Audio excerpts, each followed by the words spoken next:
الحمد لله رب العالمين والصلاة والسلام على سيد الأنبياء والمرسلين وعلى آله وأصحابه أجمعين أما بعد قال الله تبارك وتعالى في القرآن المجيد والفرقان الحميد فأعوذ بالله من الشيطان الرجيم بسم الله الرحمن الرحيم أم كنتم شهداء إذ حضر يعقوب الموت إذ قال لبنيه ما تعبدون من بعده قالوا نعبد إلهك وإله آبائك إبراهيم وإسماعيل وإسحاق إلها واحدا ونحن له مسلمون صدق الله ومولانا العظيم. واجب الاحترام سامعین کرام، آپ حضرات کو اور ہم کو یہ بات معلوم ہے کہ ہم لوگ اللہ کے بندے، ہم پر اس کی بندگی کرنا واجب، اس کے علاوہ کسی کی بندگی کرنا جائز نہیں. یہی توحید ہے. اب آپ سے پوچھے گا کہ توحید کس کو کہتے ہیں، تو توحید یہی توحید. اسی بندگی کو سمجھانے کے لیے اللہ رب العزت نے حضرات انبیاء علیہ السلام کو مبعوث فرمایا. چنانچہ سب سے پہلے نبی حضرت آدم علیہ نبینا علیہ السلام اور سب سے آخری نبی سرکار دو عالم جناب محمد رسول اللہ صلی اللہ علیہ وسلم. اسی کا نام رسالت. اسی بندگی کو سمجھانے کے لیے انبیاء علیہ السلام کو بھیجا گیا.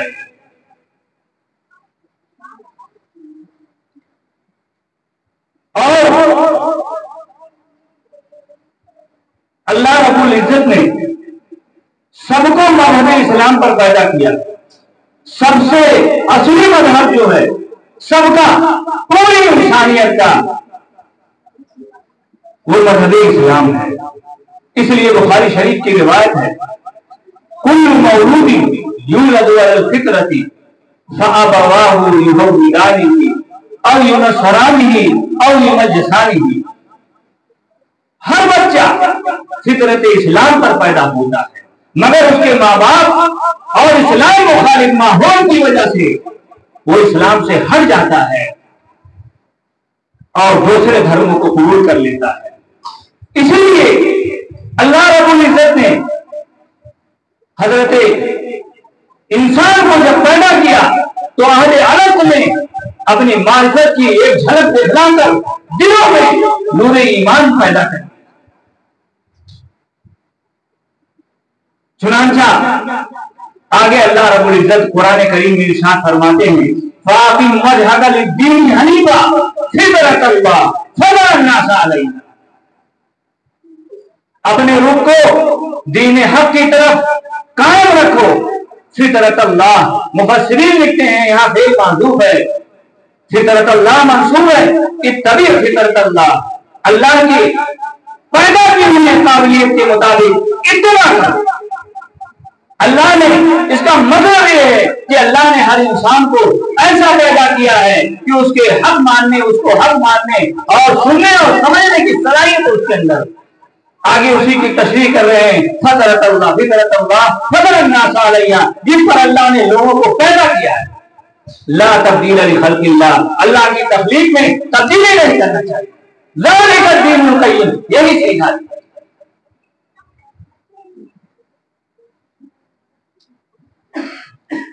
چنانچہ اللہ رب العزت نے حضرات انبیاء علیہ السلام کو بھیجا کہ دیکھو جو مانے گا اسلام کو تو وہ جنت میں جائے گا، اور جو اسلام کو نہیں مانے گا وہ جہنم میں جائے گا.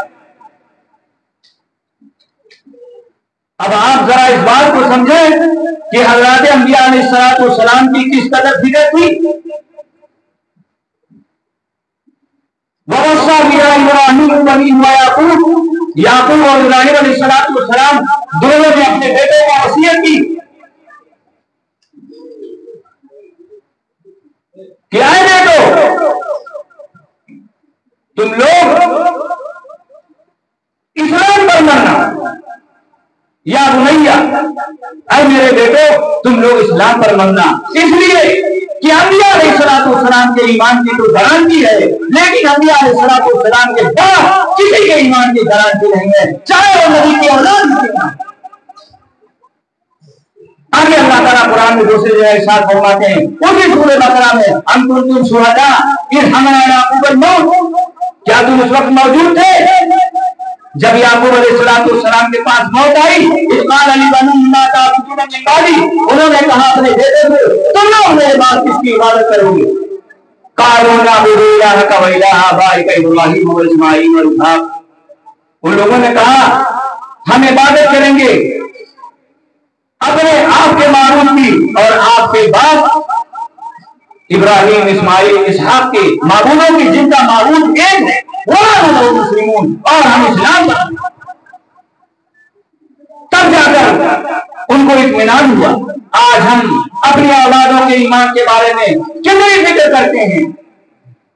ذرا غور کریں حضرات انبیاء علیہ السلام کی کس طرح فکر تھی، انہوں نے ایمان قبول کر خود عمل کیا اور امت تک ایمان کو پہنچانے کی کتنی کوشش کی۔ تاریخ کی اولاد گواہ ہیں، قرآن گواہ ہے۔ اور آج ہماری فکر کیا ہے؟ آج ہم اپنی دنیا کے آباد کرنے کی فکر میں ہیں۔ یاد رکھیے دوستو، یہ دنیا کی زندگی میرے سامنے ہے، یہ دنیا کی زندگی آپ کے سامنے ہے، اس کا نفع نقصان آپ کو سمجھ میں آتا ہے۔ آخرت کی زندگی آپ کے سامنے نہیں ہے، اس لیے اس کا نفع نقصان سمجھ میں نہیں آتا ہے۔ کل جب آخرت میں جاؤ گے اور جنت کی اور اسی طریقے سے آخرت کی بے مثال چیزوں کو پاؤ گے جن کے سامنے دنیا کی کوئی حیثیت نہیں ہے، تو وہاں سوچو کہ کاش کی اپنی زندگی انبیاء علیہ السلام کے مشن پر، صحابہ کے مشن پر گزارے ہوتے۔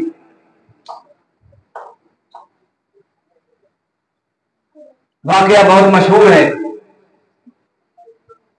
لوگ جانتے ہیں قارون تورات کا حافظ تھا،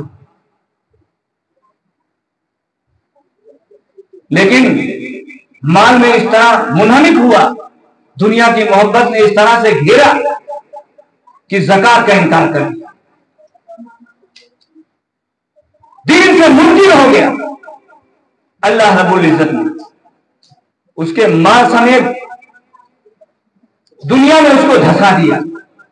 اس کے مال پر کتنے لوگوں کو ران ٹپکتی تھی، تمنا کرتے تھے کاش ہم کو بھی یہ نصیب ہو جائے، لیکن جب اللہ رب العزت نے اس مال کے ساتھ اس کو دنیا میں دھسایا تو لوگوں نے دیکھ کر ماتھا پکڑ لیا اور افسوس کیا کہ یہ دنیا کے مالوں کا کسی کام کے نہیں ہے، مالوں کو کہ اللہ نے اس کو عذاب میں مبتلا کر دیا ہے۔ توبہ کیا، توبہ توبہ۔ اگر کوئی چیز کام آنے والی ہے اور باقی رہنے والی ہے تو اللہ رب العزت کی ذات ہے، اور یہ چیز ایمان اور انہیں سارے کے بغیر حاصل نہیں ہو سکتی ہے۔